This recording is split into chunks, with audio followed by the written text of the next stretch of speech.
Di spesial program untuk hari ini masih di rangkaian Hari Ibu, tepatnya di hari ini Selasa 22 Desember 2020 tentunya. Untuk hari ini kita akan ngobrol, kita akan share ya tentang peran perempuan di era pandemi COVID-19 ya. Dan Smart Listener tentunya kami juga mengundang Anda untuk bisa berinteraksi ya bersama kami di sini tentunya melalui line WhatsApp di 0811 46 10 11 dan juga live chat di channel YouTube Smart FM Makassar ya. Dan tentunya pagi hari ini Smart Listener saya akan memperkenalkan narasumber spesial saya yang saat ini sudah hadir di studio. Tentunya seorang perempuan luar biasa, seorang perempuan Wonder Woman yang banyak melakukan hal di rumah tapi juga melakukan banyak hal di luar rumah ya, terutama untuk karir mereka tentunya ya. Dan untuk pagi hari ini Smart Listener kita sudah kedatangan tamu spesial pagi hari ini. Saya sapa dulu. Di sini ada Dr. Salwa Mukhtar. Selamat datang. Assalamualaikum warahmatullahi wabarakatuh, Dok. Waalaikumsalam warahmatullahi wabarakatuh. Apa kabar Mbak Mirza? Baik ya. Nah, ini kalau lihat ini kontras banget gitu ya. Kuning-kuning, saya putih-putih. Kuning kan ceria gitu, semangat. Apalagi ini Hari Ibu. Hari Ibu. Jadi saya juga mau ngucapin selamat Hari Ibu, terutama buat perempuan-perempuan yang ada di sini. Perempuan hebat termasuk Mbak Mirza dan juga tentunya pendengar setia Smart FM dan mungkin yang bisa menjangkau siaran pada hari ini. Perempuan harus tangguh. Iya. Apalagi di tengah pandemi COVID-19 ini ya, Dok ya. Di tengah kondisi yang penuh keterbatasan ini, tentunya para perempuan, para ibu-ibu ini juga dituntut untuk memberikan gizi terbaik ya untuk keluarga tercinta, ya. Betul sekali. Ya. Dan untuk pagi hari ini Smart Listener, sedianya kita juga menantikan satu tamu spesial juga yang saat ini ataupun kita tunggu juga kehadirannya di studio. Kita masih menantikan kedatangan dari Dr. Anna Ibrahim, merupakan sekretaris TPP KK Makassar. Dan untuk pagi hari ini senang sekali luar biasa Dr. Salwa Mukhtar, praktisi kesehatan ketua KPPG Sulawesi Selatan ini sudah hadir di studio ya. Baik, sebelum kita ngobrol lebih banyak lagi nih ya, Dok. Ini kan kalau hujan-hujan kayak gini itu biasanya agak males ya untuk beraktivitasnya. Tapi kalau Dr. Salwa sendiri berpengaruh nggak sih? Beraktivitas seperti biasa gitu kan? Iya, betul sekali Mbak Mirza. Jadi memang seperti itu ya. Manusia itu kan diciptakan dengan segala kelebihan dan kekurangan dari yang merupakan anugerah ya. Apalagi perempuan itu adalah anugerah terindah yang diberikan Allah kepada kita. Nah, tentu saja faktor lingkungan selain daripada secara medis, tentunya perempuan mempunyai sedikit perbedaan dengan laki-laki ya. Dimana perempuan itu ada yang mempunyai sifat seperti kadang-kadang emosionalnya yang lebih tinggi, dominan gitu ya, lebih dominan. Apalagi kalau dia dipengaruhi bukan hanya faktor cuaca, tapi sebenarnya yang paling penting faktor biologi secara internal sendiri. Kita bisa lihat misalnya pada saat mereka kedatangan bulan atau lagi siklus haid, menstruasi. Namun perempuan tangguh tidak akan pernah tergoyahkan dengan hal-hal seperti itu. Intinya sebenarnya karena mereka sudah terbiasa untuk menghadapi berbagai hal-hal. Jadi mereka sudah menganggap itu adalah hal yang rutin yang biasa dilakukan. Jadi ya saya pikir semua perempuan Sulawesi Selatan itu adalah perempuan yang tangguh. Ya, tangguh di dalam, bahkan tangguh di luar juga gitu. Jadi walaupun cuacanya gimana gitu ya, itu tidak terpengaruh gitu ya. Betul. Tetap beraktivitas ya. Karena kenapa Mbak Mirza, kalau misalnya perempuannya sendiri, misalnya nih emak-emaknya udah bangun pagi, moodnya udah hilang nih gara-gara faktor cuaca. Kebayang deh, pasti satu rumah itu mulai dari sarapan pagi berantakan, rumah berantakan, sekolah anak-anak apalagi sekarang online kan, itu juga pasti akan berantakan gitu. Nah, jadi yang paling penting sebenarnya adalah bagaimana kita membangun perempuan itu dulu sebagai aset keluarga untuk menjadi perempuan yang tangguh. Jadi sekali lagi ya Smart Listener, sosok perempuan itu mempunyai peran yang sangat penting ya untuk keluarga gitu ya. Nah, saya jadi ingat ya ungkapan orang tua dulu ya, Dok ya, tentang nggak usah sekolah terlalu jauh, nggak usah sekolah terlalu tinggi, itu akhirnya jatuh juga ke dapur. Maksudnya jatuh-jatuhnya itu kan pasti ke dapur juga gitu kan. Nah kalau mengenai ungkapan dari orang tua dulu gitu ya, kalau dilihat dari peran perempuan ya dari masa yang lalu kemudian untuk masa sekarang, ini Dokter Sarwa untuk ungkapan seperti ini kira-kira seperti apa gitu? Iya. Nah, sebenarnya saya tidak menganut aliran seperti itu ya. Karena kalau kita mau flashback belakang, waktu itu kan kita mungkin Mbak Mirza juga belum hadir kan saat itu di tahun 92 tahun yang lalu. Kenapa sampai adanya Hari Ibu ini? Karena pada tanggal 22 Desember 92 tahun yang lalu itu kan ada Kongres Perempuan ya. Yang awalnya itu mereka tadinya memang lebih banyak berkecimpung cuma di belakang layar ya. Kemudian semangat dan jiwa mereka itu yang disatukan dan akhirnya disepakati bahwa di Indonesia itu untuk Hari Ibu itu ditetapkan di tanggal 22 Desember. Nah, menyikapi apa yang tadi disampaikan oleh Mbak Mirza, kalau saya bukan berarti perempuan itu harus bodoh. Bukan berarti bahwa perempuan itu tidak bisa memperjuangkan apa yang menjadi hak-hak atau mengutarakan apa yang menjadi suatu impiannya gitu, atau cita-citanya. Walaupun nanti perempuan itu kan tetap kembali kepada hakikatnya bahwa di dalam rumah mereka juga akan menjadi kalau saya selalu menyebutnya bahwa sebenarnya perempuan itulah yang menjadi sumber inspirasi utama bagi keluarga. Nah ini kita bayangin, misalnya di masa pandemi COVID ini, mamanya tuh nggak punya sama sekali ilmu tentang COVID, Kebayang deh gimana mau ngajarin atau memberitahu anak termasuk suami dan orang-orang di rumahnya. Nah, pakai maskernya. Kalau maskernya aja dia nggak tahu gimana cara pakainya. Gitu. Kalau maskernya dia nggak tahu mana masker yang cocok, misalnya Bu, menggunakan masker yang benar ya. Bagaimana caranya dia mau mengajarkan kepada anak-anak atau orang-orang di rumahnya bagaimana mencuci tangan yang baik, menggunakan sabun minimal 20 detik. Bahkan sebenarnya kalau WHO kan 60 detik gitu kan. Bagaimana caranya kita menjaga jarak? Ini hal-hal yang simple gitu. Tapi kalau perempuan tetap pada yang tadi dikatakan bahwa biar setinggi langit juga ilmunya toh mereka nggak gunakan.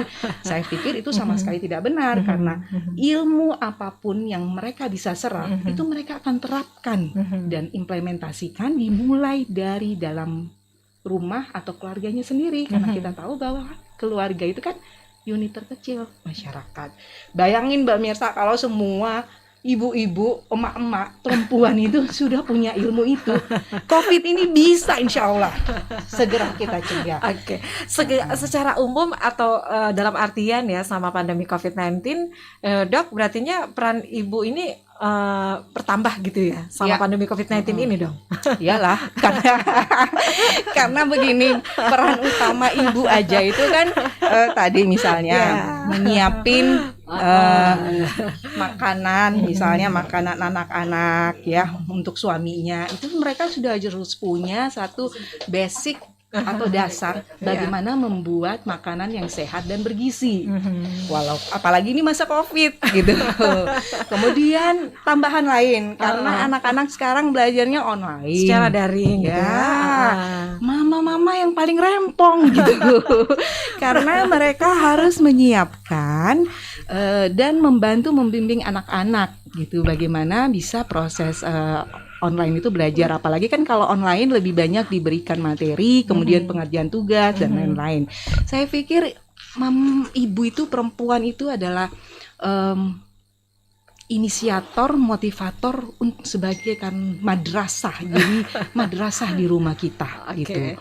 Kemanapun kita pergi mencari ilmu, ujung-ujungnya baliknya kita akan ke rumah gitu. Dan rumah tidak pernah menolak keberadaan kita.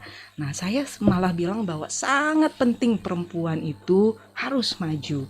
Perempuan itu harus punya ilmu. Perempuan itu harus punya iman, dan yang pasti dalam era COVID ini perempuan yang paling pertama harus punya imun yang kuat agar bisa tangguh terutama dalam membimbing dan menjaga keluarga mereka. Keluarga gitu. ya, jadi karena perannya yang sangat besar nih Smart Listener, jangan sampai nih ya ibu ini repot ataupun cerewet gitu ya. Anak-anak harus memakai masker ya, keluar rumah harus memakai masker. Tapi di sisi lain ya, karena mempunyai banyak peran ya, tapi di satu sisi juga itu seorang ibu juga harus menjaga kesehatan ya, Dok Betul ya. ya. Oke. Dan pagi Bahkan hari kan kalau saya bilang tadi bahwa sehat itu harus berawal dari perempuan dulu, dari perempuan mamanya dulu, mamanya dulu Iya. ya. Seperti itu. Gimana Dokter Ana nih? Kita juga minta tanggapan nih dari dokter ya. Kalau saat ini tadi seperti saya informasikan ya, selain Dokter Salwa Muhtar, pagi hari ini kita juga sudah kedatangan salah seorang perempuan yang hebat juga, yang luar biasa juga, Dokter Ana Ibrahim, Sekretaris TPPKK Kota Makassar. Assalamualaikum warahmatullahi wabarakatuh. Selamat pagi, Dok. Ya, selamat pagi. Waalaikumsalam warahmatullahi wabarakatuh. Oke, kita tadi sudah ngobrol-ngobrol banyak ya tentang bagaimana anggapan orang tua dulu yang perempuan itu nggak usah terlalu jauh sekolahnya, terlalu tinggi-tinggi sekolahnya. Akhirnya itu ke dapur juga gitu kan. Nah, kalau dilihat nih ungkapan-ungkapan seperti itu ya dari orang tua dulu, terus masuk di saat pandemi COVID-19 ini, bagaimana melihat peran dari seorang perempuan dulu dan sekarang? Iya, terima kasih. Ya, memang kalau kita melihat anggapan wanita dulu seperti tidak usah terlalu banyak pendidikan, tidak usah terlalu tinggi, pergaulan tidak usah terlalu luas, karena atau akhirnya kembali ke dapur. Ya, memang itu ada benarnya juga ya. Artinya sebagai wanita memang kita punya kodrat fitrah itu adalah di rumah ya. Jadi membina keluarga yang sehat, sejahtera ya. Tapi bukan berarti bahwa perempuan itu tidak perlu pendidikan. Justru kalau perempuan itu mau keluarganya sehat, sejahtera, kualitas anak-anaknya baik, justru perempuan itu harus berpendidikan tinggi, berwawasan luas, memiliki pengetahuan yang baik ya. Apalagi di masa-masa pandemi seperti ini, peran perempuan atau dalam hal ini peran seorang ibu itu sangat urgen dalam keluarga. Nambah ya 2 kali lipat. Iya. Saya mengatakan apalagi seperti ibu-ibu begini. PKK nih. Ya, benar sekali. Saya mengatakan seperti itu karena memang saya melihat di lapangan ya, di masa pandemi, justru disitulah peran perempuan atau ibu itu menjadi sangat penting. Bagaimana dia menjaga keluarganya ini agar tetap sehat, bagaimana dia mendukung suaminya agar tetap bisa produktif, bekerja dengan baik, kemudian menangani anak-anak yang biasanya bersekolah di menuntut ilmu di sekolah oleh guru-guru. Akhirnya ibu harus mengambil peran itu ya, selain tetap menjalankan perannya sebagai seorang ibu rumah tangga, memelihara rumah dan sebagainya. Jadi peran ganda seorang ibu itu memang sangat terlihat di masa pandemi ini. Bahkan masa pandemi ini tahunya banyak ibu-ibu yang malah protes gitu. Aduh, kapan berakhirnya pandemi ini? Iseng kayak nanya gitu. Kenapa sih Bu? Katanya malah makin rempong. Dulu kan cuma masak, nyiapin, bersihin dan lain-lain. Ini harus ngebantu anak menjadi guru juga. Dan itu dia standby 24 jam kayaknya. Perasaan mondar-mandir kulkas terus ya, mondar-mandir ke kulkas gitu kan. Anak-anak kalau pas sudah belajar mereka mondar-mandir ke kulkas gitu kan. Karena anak-anak ini kalau di rumah ini kebutuhan gizinya juga harus terpenuhi. Kalau biasa 1 kali makan jadi 3 kali makan gitu ya. Iya, betul sekali. Dan kita lihat di masyarakat bahwa dalam kondisi pandemi begini ya, kita tidak bisa memungkiri ya, pasti berpengaruh kepada perekonomian keluarga. Sebagian besar perekonomian keluarga itu terpengaruh dengan adanya pandemi. Disinilah peran ibu-ibu karena banyak ibu-ibu ternyata memiliki potensi yang terpendam. Betul. Ya, yang terpendam apa nih Bu? Jadi bisa juga jadi untuk menambah pundi-pundi keluarga atau gimana Bu? Atau tetap memenuhi sambil memenuhi gizi keluarga juga ya? Bahkan mensupport sebenarnya ya, bagi saya Dokter Ana ya. Karena kan dari hobi-hobi masaknya, bikin kuenya, mereka nyiapin sekaligus nih ceritanya buat keluarga ya, bisa dijual secara online juga gitu buat yang lain. Ternyata mereka punya bakat terpendam yang kalau digali ternyata bisa menghasilkan ya. Jadi mungkin awalnya mereka memasak untuk keluarga, untuk anak, untuk suami, ternyata tetangga juga suka. Jadi sekalian ya. Jadi sangat-sangat membantu peran perempuan. Oke. Untuk selama ini ya, kalau Dokter Ana sendiri melihat seperti yang diinformasikan tadi ya, karena sejak mewabahnya pandemi COVID-19, aktivitas ataupun kegiatan juga cukup terbatas gitu ya di luar rumah. Otomatis ini juga berpengaruh ya terhadap penghasilan keluarga begitu ya. Jadi dituntut untuk peran dari seorang ibu ini juga bisa membantu ya pundi-pundi keluarga ya. Kalau dilihat dari Ibu sebagai sekretaris TPPKK Kota Makassar, itu kegiatan apa saja sih yang dilakukan TPPKK Kota Makassar, Bu, untuk bisa mensupport para ibu di era pandemi COVID-19?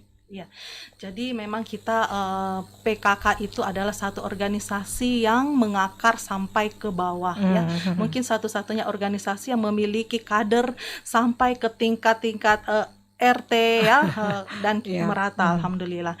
Jadi di masa pandemi ini kita PKK memang banyak program yang mendukung usaha-usaha pemerintah, antara lain bagaimana kita membina kader kita agar bisa memberdayakan ekonomi keluarga dengan cara misalnya memberikan pelatihan-pelatihan bagaimana mengelola makanan yang sehat, bagaimana memanfaatkan pekarangan yang kecil itu bisa menanam tanaman-tanaman seperti hidroponik dan sebagainya. Kemudian kita juga banyak memberikan pelatihan-pelatihan kepada kader-kader, membekali mereka dan keterampilan-keterampilan. Contohnya yang kemarin itu pelatihan keterampilan membuat masker. Masker yang sehat. Itu kita ajarkan kepada kader-kader dengan harapan nanti waktu awal-awal pandemi kan masker itu sangat langka, sangat langka ya. Dan kalaupun ada mahal ya. Jadi kita memberikan pelatihan, ayo buat masker sendiri. Ayo supaya kita bisa membuat masker memenuhi kebutuhan keluarga, dan maskernya ini masker yang terstandar, artinya yang bagus, yang layak dipakai seperti itu. Oke. Jadi itu salah satu cara ya untuk memberdayakan para ibu-ibu ya di tengah pandemi COVID-19. Baik, kita masih lanjut lagi sebentar ya perbincangannya, Dokter Ana dan juga Dokter Salwa. Kita break dulu untuk sesaat, dan smart listener, Anda juga bisa berinteraksi ya bersama kami di line WhatsApp di 0811 46 10 11. Untuk Anda juga nih yang mau nanya-nanya ya, silakan live chat kami di channel YouTube Smart FM Makassar, karena kita live di channel YouTube Smart FM Makassar untuk pagi hari ini. Baik, kita masih lanjut lagi untuk perbincangannya sebentar dengan tema peran perempuan di era pandemi COVID-19. Smart listener, Anda jangan kemana-mana, kami akan kembali sesaat lagi. Baik, terima kasih Smart Listener, Anda masih bersama kami tentunya di special program ya. Untuk hari ini masih di rangkaian Hari Ibu tentunya di 22 Desember 2020, Smart Listener, untuk topik yang kita sharekan untuk pagi hari ini, peran perempuan di era pandemi COVID-19 ya. Kita masih bersama dengan Dokter Ana dan juga ada Dokter Salwa di sini. Saya kembali lagi ke Dokter Salwa ya. Seperti yang diinformasikan tadi ya, bahwa peran seorang ibu ini sangat besar ya dalam sebuah keluarga ya. Nah, kalau selama pandemi COVID-19 ini perannya semakin nambah gitu ya. Nah, kalau dari Dokter Salwa sendiri ini gimana caranya untuk memberikan edukasi ataupun pemahaman ya kepada untuk anggota keluarga, dimulai dari anggota keluarga ya, tentang pentingnya untuk menjaga kesehatan apalagi di masa pandemi COVID-19. Nah, ini seperti apa nih, Dok? Baik Mbak Mirsa, nah kalau kita melihat bagaimana memberikan edukasi itu sebenarnya sangat tergantung kepada siapa yang akan kita berikan edukasi. Dan kalau kita ingin memberikan edukasi kepada anak-anak kecil ya, anak-anak kecil sampai dia remaja, yang paling penting sebenarnya bukan bercuap-cuap saja gitu. Pakai maskermu. Kan rata-rata ibu-ibu kan sambil masak tuh. Kalau keluar rumah pakai masker nak gitu. Itu ngomong aja gitu. Padahal yang cuci tangan gitu. Mau masuk atau sebelum makan cuci tangan dan lain-lain gitu kan. Sebenarnya yang paling penting bagaimana dia menjadi role model. Role model di dalam keluarga, sehingga anak-anak yang kecil itu, anak-anak yang beranjak dewasa itu sudah menjadi suatu kebiasaan, apalagi kita akan menghadapi new normal. Nah, new normal itu kan bukan berarti kita kembali lagi seperti dulu gitu. New normal ya kita kembali melakukan adaptasi kebiasaan baru yang menyesuaikan seperti tadi, bahwa kalau kita keluar rumah kita menggunakan masker, di mana kita berada, sehabis menyentuh sesuatu kita harus cuci tangan. Cuci tangan yang bagaimana? Cuci tangan yang baik dan benar gitu. Demikian juga menjaga jarak. Jadi yang paling penting itu memberikan edukasi dalam keluarga adalah bagaimana ibu itu berperan sebagai role model. Kalau ibunya sendiri dulu yang paling pertama sudah menguasai itu, maka dengan sendirinya yakinlah pasti lingkungan sekitar dalam rumah itu juga akan ikut terpengaruh. Yang jadi masalah, apakah semua ibu-ibu sekarang dengan keberagaman heterogeneous kita, ada tingkat sosial pendidikan yang berbeda, nah itu kan tentu saja pemahaman, walaupun satu orang diberikan edukasi tidak mungkin akan sama cara menerima mereka. Cara menangkapnya. Sebenarnya saya sangat berharap di sini peran daripada misalnya tadi PKK gitu. Bisa kan kader PKK tuh banyak kan jumlahnya ya Dokter Ana ya, kalau nggak salah di Makassar aja ada berapa ya Dok? Ada sekitar lebih 2000-an. 2000-an. Bayangkan ini 2000-an di dalam satu kota Makassar. Belum lagi namanya kader kesehatan. Belum lagi kami sendiri perempuan Golkar, kami juga mempunyai kader-kader Golkar. Nah, kebayang kalau semua kader ini berkolaborasi, mereka diberikan empowerment bagaimana mengedukasi keluarganya sendiri. Saya yakin dan percaya insya Allah kita tidak susah seperti ini, apalagi sekarang COVID sudah semakin meningkat di kota Makassar. Ini dulu yang diberdayakan. Bagaimana kita memberdayakan, kita empower ibu-ibu ini dengan edukasi supaya mereka menjadi duta-duta di dalam rumahnya sendiri. Di rumahnya dulu ya, sebelum masuk ke masyarakat, sebelum keluar ke masyarakat. Dengan menjadi role model tadi. Kalau udah klop udah beres nih di dalam rumahnya, ibu-ibu itu kan kalau cerita-cerita di luar itu gampang sekali diterima, ya. Sama dengan cerita-cerita arisan, kalau ketemu di luar belanja dan sebagainya. Itu setelah itu mereka akan menyentuh di luar.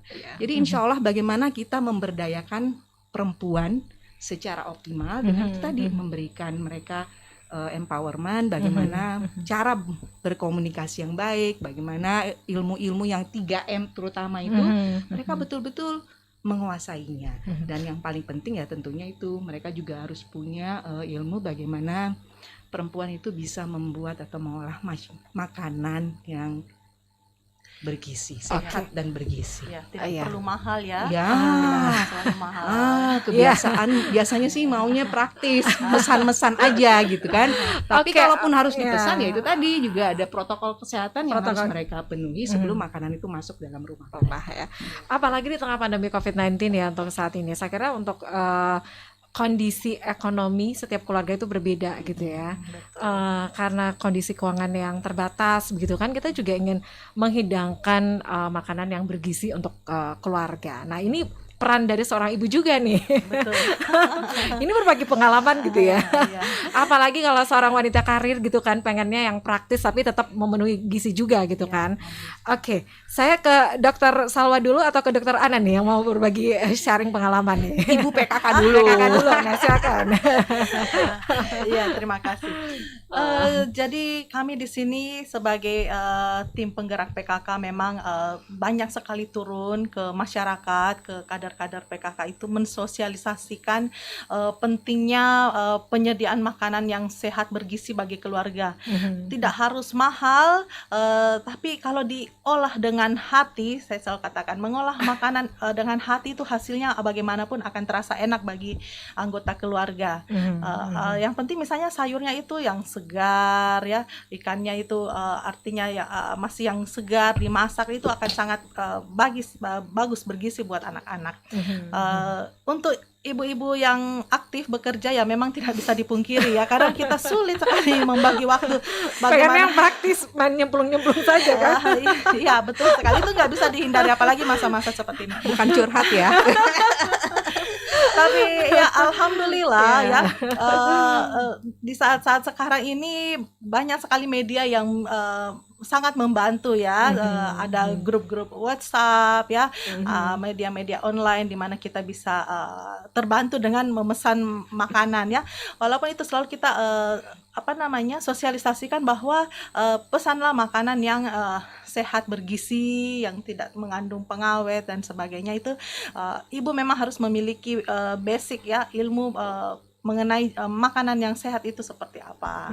Jangan yang banyak pengawetnya, pewarnanya dan sebagainya, karena itu bagaimanapun nanti akan berpengaruh kepada anggota keluarga kita yang akan memakan yang seperti itu. Iya, baik. Dokter Salwa? Iya, sepakat. Cuman saya merasa alhamdulillah banget ya. Mungkin inilah hikmah yang Tuhan berikan kepada kita dengan adanya pandemi COVID ini. Tinggal bagaimana kita melihat dan mencari hikmah. Misalnya nih, kita diberikan sama Allah nih waktu bagaimana kita bisa membangun kebersamaan dengan sesama anggota keluarga kita. Nah, kebersamaan yang kita maksud itu adalah misalnya kita bisa bareng-bareng gitu masak bersama di hari weekend. Kan kebayang kalau dulu itu ya sudah weekendnya paling makannya di luar gitu. Iya, benar-benar. Apalagi buat ibu-ibu yang yang sosialita gitu ya. Gitu. Janjiannya di mall dengan anak, dengan keluarga dan teman-teman itu sekalian. Sekarang karena keterbatasan untuk berada dalam ruangan ya untuk bertemu seperti itu, kalau nggak penting ya nggak keluar banget, kita jadi tereksplor bakat-bakat kita. Mulai itu buka-buka channel demo makanan resep gitu ya. Walaupun kalau saya sih biasanya nyoba-nyoba, waduh rasanya nih kayaknya belum cocok nih di lidah. Tapi itu adalah suatu bentuk kebersamaan. Hal lain misalnya, saya nggak usah jauh-jauh, dia anak saya. Sekarang mereka udah mulai terbiasa untuk membantu menyiapkan breakfast mereka. Mereka gitu, anak laki-laki loh ini. Saya melihat, karena mereka udah lihat nih, ternyata misalnya makan pagi saya tuh saya pengennya telur yang seperti ini, saya pengennya dengan roti gandum seperti ini. Mereka sudah mulai mencoba untuk menyiapkan itu secara sendiri gitu. Nah, ada improvement nih. Hitung-hitung mamanya juga legowo dikit gitu.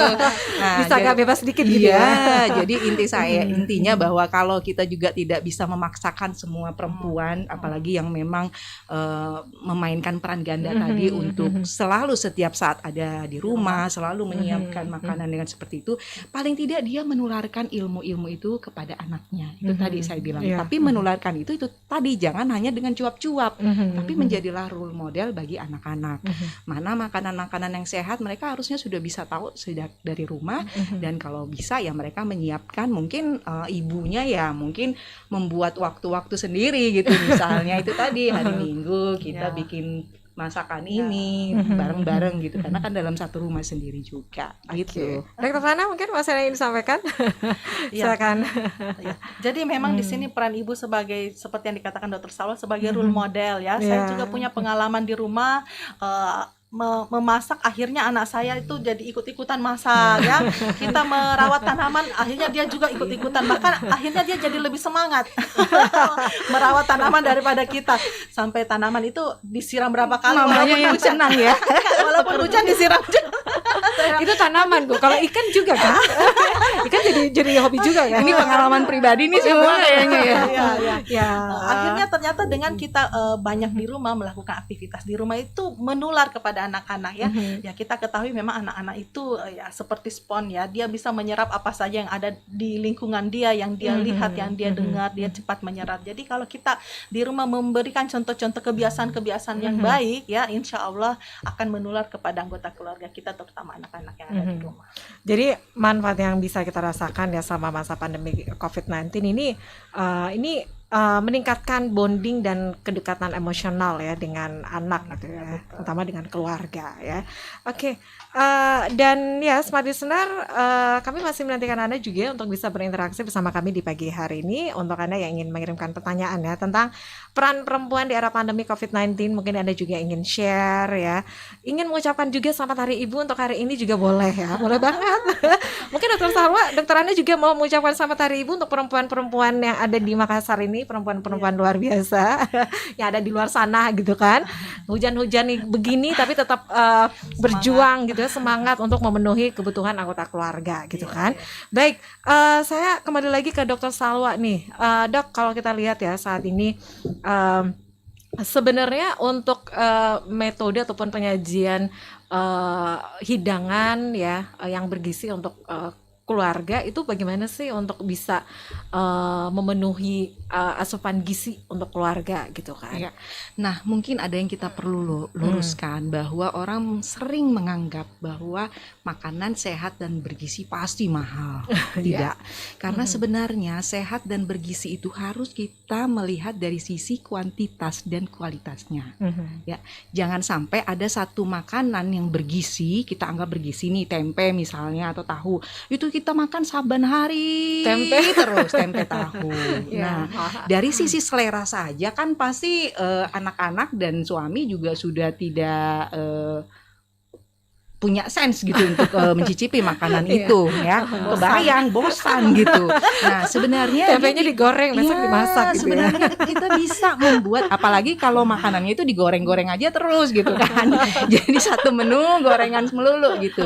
Itu yang saya bilang, bagaimana kita menyiapkannya, tapi tidak hanya dari sisi penyiapan, apalagi masa pandemik ini yang harus diperhatikan juga adalah proses pengolahan. Jadi begitu makanan masuk tuh habis beli dari pasar, nah bagaimana kita memisahkan makanan, barang-barang yang masuk ke dalam rumah termasuk bahan makanan ini agar bisa lebih menjadi higienis. Meskipun toh ini nanti juga akan dikonsumsi atau diolah dengan dipanaskan atau dimasak gitu. Tapi Saya punya pengalaman gitu ya, Dok ya. Buah tuh kan. Saya punya pengalaman ya. Pada saat berbelanja gitu kan. Itu kan pilihannya kalau kita berbelanja itu ada juga yang belanja online gitu kan. Terus belanja ke swalayan, terus juga ke pasar tradisional gitu kan. Nah, kalau anak saya ini di rumah kalau saya bawaan belanja gitu kan, itu langsung semuanya dicuci gitu kan. Plastik-plastiknya semua dicuci. Itu habit yang bagus tuh. Bahkan sebelum masuk rumah ya, masih di luar udah dicuci semua. Nah, itu seperti itu atau bagaimana, ya, Dok? jadi memang kita harus melihat jenis dan bahan makanan itu sendiri. Jangan salah, ada bahan makanan yang bisa kita cuci ya, tapi ada juga jenis bahan makanan yang memang misalnya kalau dia udah terwrapping kan, jangan sampai disinfeksinya udah terlalu banyak tuh saking parno duluannya, udah disinfeksi semua sehingga nanti itu juga akan bercampur dengan bahan-bahan makanan, apalagi yang langsung bisa dikonsumsi saat itu. Kalau saya buah sayur itu, ibu-ibu rasanya ibu-ibu PKK itu kan dari dulu zaman dahulu kayaknya sudah selalu memberikan edukasi bagaimana mengolah sayur yang benar. Jadi untuk mengolah sayur buah gitu kan. Nah, ini itu ada ibu PKK nih. Ya. Itu sebelum dimasak atau sebelum dibersihkan kah? Itu dicuci dulu atau bagaimana? Iya. Dok? Jadi seperti buah sayur itu ya harus dicuci bersih ya sebelum Itu dikonsumsi. sebelum dibersihkan, dipotong-potong gitu ya. Iya, sebelum dipotong-potong itu sudah dicuci bersih gitu. ya. Dengan air yang mengalir?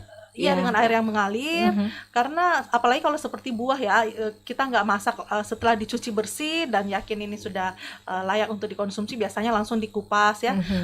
Ya sekarang sebaiknya kalau memakan buah ya kupas kulitnya ya. Kalau dulu kan kadang makan buah dengan kulit. Ada juga kapan seperti itu gitu ya. Itu bener, yang mana sih yang benar, harus dikupas kulitnya atau bagaimana, Dok? Kalau sekarang sebaiknya karena masa pandemi ya sebaiknya kita kupas kulitnya. Nanti tinggal buahnya yang dimakan seperti itu. Tapi untuk iya, sayur-sayuran ya tetap juga dicuci, walaupun akan kita masak ya tetap harus dicuci dengan bersih dengan air yang mengalir sebelum kita masak. Karena kadang ada sayuran yang tidak bisa dimasak terlalu lama ya. Seperti contohnya daun-daunan itu, yang bayam, kangkung itu kan kalau dimasak terlalu lama justru menghilangkan vitaminnya. Jadi kadang cuma dimasak sebentar. Nah, itu harus sudah bersih sebelum dimasak. Oke, Dok. ya, betul Dok Sawan, sekali. silakan. Jadi apa yang disampaikan sekretaris PKK nih itu benar sekali. Cuman sebenarnya saya lihat seiring dengan kemajuan teknologi itu kan sekarang udah semakin menjamur adanya beberapa disinfeksi ya, bukan disinfeksi sebenarnya, seperti sabun cuci piring yang memang udah diperuntukkan, misalnya sabun cuci istilahnya udah Sabun diperuntukkan cuci untuk buah-buahan misalnya. Oh iya, untuk makanan ya, juga. nah itu mungkin buat ibu-ibu yang memang tidak mau terlalu repot misalnya dengan mengupas, dan dia percaya bahwa misalnya mengkonsumsi apel ya, itu juga harus dengan kulitnya jauh, kandungan gizinya lebih tinggi dan lebih lengkap ketimbang apabila memotong. Nah itu bisa punya alternatif lain yang tadi gitu. Walaupun mungkin di Kota Makassar yang mungkin masih sangat-sangat terbatas untuk pencuci yang sudah bisa digunakan sebagai pencuci buah gitu. Oke. Baik, Dr. Salwa dan juga Ibu Ana, kita break dulu ya untuk sesaat. Dan Smart Listener, Anda jangan kemana-mana, kami akan kembali sesaat lagi.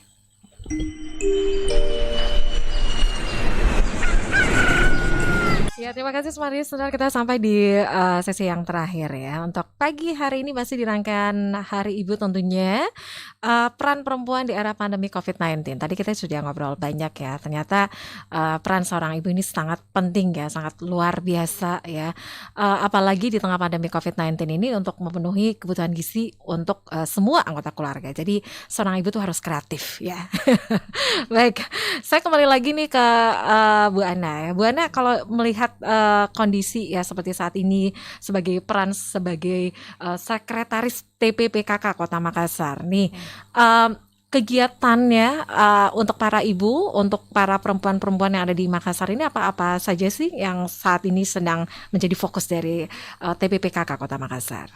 Ya, terima kasih. Jadi kami itu waktu awal-awal pandemi ya, bahkan sampai saat ini melakukan pembagian masker, kita terjun ke jalan, bahkan ke warung-warung, ke kafe-kafe untuk membagi masker. Kemudian kegiatan yang paling baru kemarin dalam rangka menyambut Hari Ibu, kita melaksanakan kegiatan swab tes massal gratis bekerja sama dengan Dinas Kesehatan Kota yang diperuntukkan terutama untuk para ibu-ibu yang ada di Kota Makassar. Jadi bisa ibu hamil, ibu lansia, remaja putri dan sebagainya. Dan alhamdulillah peminatnya cukup banyak kemarin yang Itu dimulai dari kapan Bu rangkaian acaranya sebelum hari H seperti saat ini? Sebetulnya sudah dimulai sejak tanggal 3 Desember ya. Tapi kita fokus untuk menyambut Hari Ibu itu kita fokuskan lagi mulai tanggal 14 Desember kemarin sampai tanggal 21. Dan alhamdulillah cukup banyak ternyata peminatnya ya. Kami dapatkan data kemarin ada sekitar 3.000-an yang ikut melakukan tes. Oke. Kemudian untuk kecamatannya di mana saja itu Bu? Karena kita bekerja sama dengan Dinas Kesehatan Kota Makassar, jadi dilaksanakan di seluruh puskesmas yang ada di Kota Makassar. Jadi hampir semua kecamatan. Itu secara bersamaan ada waktu gitu ya, ada tanggalnya gitu ya Bu ya? Iya. Ya, dan itu gratis ya. Jadi tidak ada lagi kendala bahwa tidak memeriksakan karena tidak ada biaya dan sebagainya ya. Karena ini dilaksanakan secara gratis, tinggal partisipasi masyarakat yang kita harapkan. Tentu pemikiran para ibu atau para perempuan itu berbeda-beda gitu ya. Mungkin ada yang berani ya untuk melakukan swab. Tapi ada juga yang masih takut. Iya. Itu gimana Bu? Kalau ada masyarakat yang berpikiran seperti itu sebenarnya apa yang terpenting? Jadi jangankan ibu-ibu yang umum ya, kita aja yang pengurus-pengurus PKK kemarin masih banyak yang takut. Itu sudah terasa kan? Kalau udah di itu ya swab, masih terasa kan? Iya. Makanya saya bilang jangankan ya ibu-ibu yang ini ya, yang ada di masyarakat, kita saja pengurus semuanya masih belum semua yang di swab waktu itu ya. Tapi alhamdulillah ketua tim penggerak PKK kita ini orangnya sangat baik ya, sangat bisa bekerja sama. Beliau yang memberikan contoh bagaimana bahwa melakukan tes swab itu bukan sesuatu yang menakutkan atau yang perlu dikhawatirkan ya. Akhirnya beliau sendiri yang